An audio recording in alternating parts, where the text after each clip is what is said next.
And this is a printed Inmoov robot arm and hand. It's a forearm and hand. It was created by Kim. Say hi, Kim. Hi, Kim.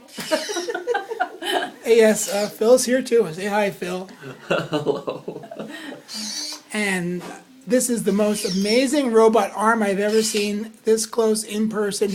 Printed by Kim on her, what printer do you have? The Airwolf 3D. The Airwolf 3D, which is doing a lot better than my printer since my printer is still not running, still waiting for parts. Yes, we didn't see that.